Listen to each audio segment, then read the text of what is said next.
بھائی یہ تو ساس کو نہیں یہ کام کرنا چاہیے کہ بہو کمرے میں اکیلی دھپ دروازہ کھولا اور اندر گھس گئی, کیا کر رہی ہے یہاں, اس وقت سے پڑی ہوئی ہے.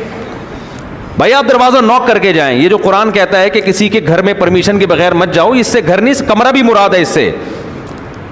ساس کو چاہیے نوک کرے, ٹھک ٹھک ٹھک. اندر سے آواز آئے گی نہیں 6 مہینے تک, کیونکہ وہ بہو ہے, مجھے پتا ہے, وہ پڑی رہے گی. 6 مہینے بعد آنکھ کھلے گی, اسے کون, تو وہ بتائے کہ بھائی میں تمہاری ساس لگتی ہوں رشتے میں, ڈانٹنے کے سلسلے میں حاضر ہوئی تھی, ٹھیک ہے, تمہیں پوستی پنے کے تانے دینے کے سلسلے میں حاضر ہوئی تھی. تو اجازت لیں, وہ کنڈی کھولے, پھر آپ اس کو بے شک بتائیں کہ بیٹا یہ ہر وقت پڑے رہنا, ہم بھی سوتے تھے جب ہماری شادی ہوئی تھی, تو ہم بھی پڑے سوتے رہتے تھے, لیکن 13-14 گھنٹے سے زیادہ ہم نہیں سوتے تھے, ٹھیک ہے.